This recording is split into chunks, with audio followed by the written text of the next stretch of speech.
በህማማት የማይሰገድበት ቀን አለ። ማክሰኞ ቀን መጋቢት 29 ቀን ነው። ይሄም ዕለት እግዚአብሔር አምላክ ዓለምን የፈጠረበት ዕለት ነው። እንደዚሁም ደግሞ የተፈጠረው ዓለም ሲበድል ይሄ ካለመኖር ወደ መኖር መጥቶ የተፈጠረው ዓለም ካለመታየት ወደ መታየት መጥቶ የተፈጠረው ዓለም ሲበድል አዳም ሲበድል በአዳም በደል ምክንያት እግዚአብሔር ወልድ ከመቤታችን ከስጋዋ ስጋን ከነፍሷ ነፍስን ነስቶ የተጸነሰበት ዕለት መጋቢት 29 ቀን ነው። ትልቅ በዓል ነው። ነገር ግን ህማማት ላይ ነው የዋለው። ህማማት ላይ በመዋሉ እንደዚህ ዓመታዊ ሆኖ ቀርቶ በዓለ ወልድ በዓለ ማርያም እንደዚህ የግዝት በዓላት የሚባሉ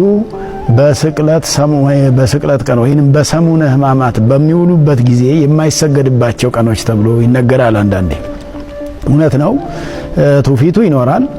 የግዝት በዓላት ሌላ ጊዜ አይሰገድባቸውም፣ ስግደት አይፈጸምባቸውም። ስግደት የማይፈጸምበት ምክንያት ደግሞ በሌላ ጊዜ ቅዳሴ ስላለ ነው። በህማማት የሚከናወነው ህማማትና ህማማት ብቻ ነው። ስለ ክርስቶስ መከራ ነው የምናስበውና መከራ መስቀሉን ለኛ ብሎ የተቀበለው መከራ የምናስብበት እንጂ የግዝት በዓል የምናስብበትም የግዝት በዓልም ጊዜው ገና አልደረሰም። ምክንያቱም የግዝት በዓል የተባለው በኋላ ነው።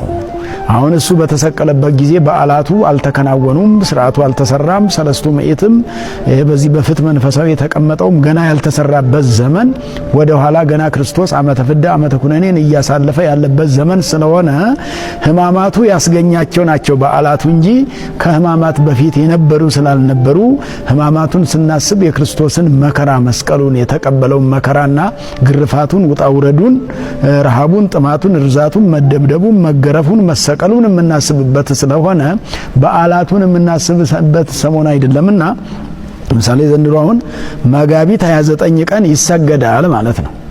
የሚሰገደው ደግሞ ትስብእቱን እያከበርን አይደለም። ትስብእትን የምናከብር ከሆነ ጾመ ድጓ ቀዳሚው ቃል ብለን አብይ ስብሐተ ነግም መቆም አለብን። ማይሌት አንዳንድ ጊዜ ደግሞ እንግዲህ ማይሌት የሚቆምባቸው አካባቢዎች አሉና ትስብእትን ምክንያት አድርጎ በእርግጥ እንደ ትልልቆች አድባራትና ገዳማት እንደ ጾመ ድጓው እንደ ድጓው ሕግ የሚገባው ቀዳሚው ቃል ብሎ አብይ ስብሐተ ነግን ማድረስ ነው። እዝል ቅዳሴም ነው የሚቀደሰው በዚህ ምክንያትና ቅዳሴም የለም። አሁን በህማማት ቅዳሴ ሳይኖር የግዝት በዓል እያከበርን ነው ማለት ስለማይቻል መደበኛው አገልግሎት ቀርቶ አሁን ህማማት ብቻ እየታሰበ ስለሆነ ቅዳሴ ስለሌለ የግዝት በዓልነቱ ከቅዳሴ ጋር ሲሄድ ብቻ ነው። ቅዳሴ ስለሌለ ማይሌት ስለሌለ ቁርባን ስለማይቆረብ ክርስትና ስለማይነሳ ፍትሐት ስለማይፈታ አስቀድሞ የሆሳዕና ዕለት ከትናንት በስተያ ወይንም ደግሞ የሆሳዕና ዕለት ተከናውኗል። ሁሉም ነገር ቅዳሴውም ማይሌቱም ቁርባኑም ክርስትና ማንሳቱም ይሄ ተከናውኗል። በዚህ በህማማቱ ውስጥ የምናስበው መደበኛ የህማማት በዓልን እንጂ ሌሎቹን ሌላ ጊዜ የምናስበውን ጊዜ ስላልሆነ አሁን ማክሰኞም ቢሆን መጋቢት 29 ቀን ህማማቱ ነው እንጂ ያለው ትስብእቱ እንደዚህ ህማማት ላይ ባላጋጠመበት ዓመተ ምህረት ነው የሚከናወነው እንጂ በዘንድሮ እዚህ ላይ ስለዋለ ህማማቱን ነው ማክበር። ህማማቱም የሱ ነው፣ እሱ መከራ ተቀበለበት ነው። ተጸነሰ ብንለውም እኮ ተጸንሶ ተወልዶ 30 ዘመን ሲሞላ በዮርዳኖስ እጅ ተጠምቆ ዮሐንስ እጅ በዮርዳኖስ መንዝ ተጠምቆ ከዚያ በቀራንዮ አደባባይ ተሰቅሎ ዓለምን አዳነ።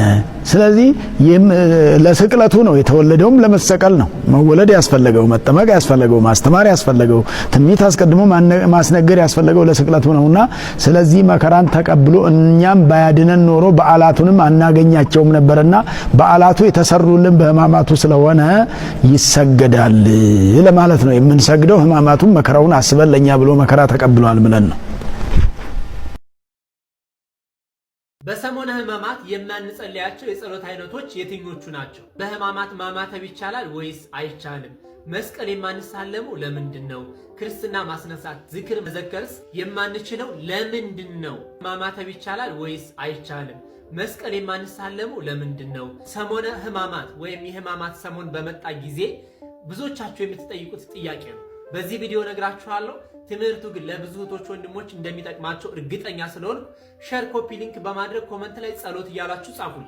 በሰሞነ ህማማት የማንጸልየው የጸሎት አይነት የትኛው ነው? ሁሉንም የጸሎት አይነቶች መጸለይ እንችላለን። የትኛውንም የጸሎት አይነት እንዳንጸልይ ቤተክርስቲያን የምትከለክልበት ነገር የለም።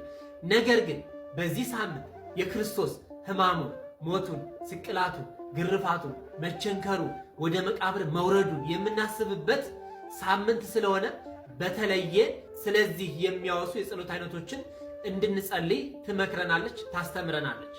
ሆኖም ግን ጸሎት ሃይማኖትን ጨምሮ ሌሎችን ገድላትን፣ ድርሳናትን፣ መልካትን ብንጸልይ እንደ ኃጢአት እንደ በደል አይቆጠርብንም። በተጨማሪም በሕማማት ማማተብ ይቻላል ወይስ አይቻልም? መስቀል የማንሳለመው ለምንድን ነው? ክርስትና ማስነሳት፣ ዝክር ማዘከርስ የማንችለው ለምንድን ነው? ሰላም መባባልስ ኃጢአት ነው ወይስ አይደለም? ባልና ሚስት አልጋ ለይተው መተኛት ያለባቸው ለምንድን ነው? የጣመ የላመ እንዳንበላ ቤተክርስቲያን የምትከለክለንስ እንዴት ነው ብላችሁ ለምትጠይቋቸው ጥያቄዎች ሰፋ ዘርዘር አድርገን ቪዲዮ ሰርተን ዩቲዩብ ላይ አስቀምጠንላችኋል። ገብታችሁ ማየት ትችላላችሁ። እኛም ለዩቲዩብ አዲስ ስለሆን ገብታችሁ ሰብስክራይብ፣ ላይክ በማድረግ ትምህርቱን ተከታተሉት። ለእኛንም አበረታቱን። ያላችሁን ሐሳብ አስተያየትም ኮመንት ላይ ጻፉልን። የትም ቦታ ክርስቶስን የማታተርፉበት ከሆነ ጥላችሁ ትውጡ። የትም ቦታ ክርስቶስ ከሌለበት እልም ይበል። መድኃኔ ዓለምን የማናተርፍበት ቦታ ሁሉ የከሰርንበት ንግድ ነው። ክርስቶስ ከኛ ጋር የሚሆንበት ቦታ ሁሉ ደግሞ ትርፋችን ነው፣ ገበያችን ነው። የኛ ገበያ እሱ ነው። ይኸው ማቴዎስ 13 ላይ አይደል የነገረን? መንግስተ ሰማያት ምንድን ነው የሚለው? ክቡር ዕንቁ የሚሻ ነጋዴን ትመስላለች አይደል ያለ?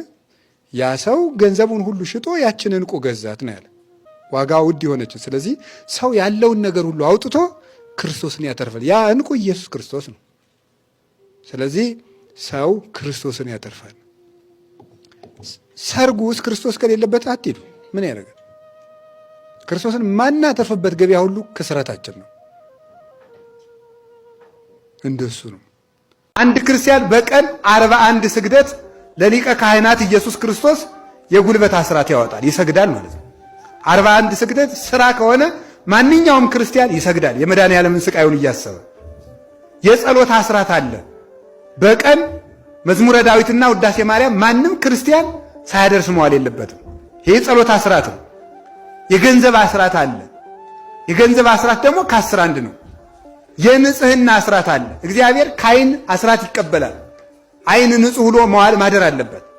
ከጆሮ አስራት ይቀበላል፣ መልካም ሲሰማበት፣ ክፉ ሲከለከልበት። ከአንደበት፣ ከእጅግር፣ ከልብ እግዚአብሔር አስራት ይቀበላል። ይህንን ያወጣ ኑሮውን ኑሯል ይባላል። ይህንን ለማመስገን ነው ቅዱስ ጳውሎስ ለቆሮንቶስ ሰዎች ባለፈው የሰበኳችሁን ስብከት አስተካክላችኋል። የአባቱን ሚስት የሚያገባ በነውር የሚኖር ኃጢአተኛ ነበረ። ስለዚህ እናንተም አስተካክላችኋል። ባለፈው እናንተ የምትሰሩትን ኃጢአት አሕዛብ እንኳን አይሰሩትም ብዬ ልኬባችሁ ነበረ። የአባቱን ሚስት ሁሉ ያገባ ነበር የቆሮንቶስ ሰው። ዛሬ ግን ተስተካክላችኋልና የቆሮንቶስ ሰዎች አክሊሌና ክብሬ ናችሁ ብሎ ሊያመሰግናቸው የላከላቸው ነውና የሕዝብ መምህራን የሕዝብ ክብር ናቸው፣ ምዕመናንም የመምህራን ክብር ናቸው። ሁላችንም መክበሪያ ያድርገን እግዚአብሔር። ወደ ትምህርታችን ስንወርድ እንዲህ ይላል፣ አኀውየ ናስተበቁ ኀቤክሙ፣ ወንድሞቻችን ወደ እናንተ እንማልዳለን፣ ወደ እናንተ እንለምናችኋለን፣ እናጓድዳችኋለን መልካም ትሰሩ ዘንድ እንማልድላችኋለን፣ እንጸልይላችኋለን፣ እንለምንላችኋለን። እና አሁን ቅድም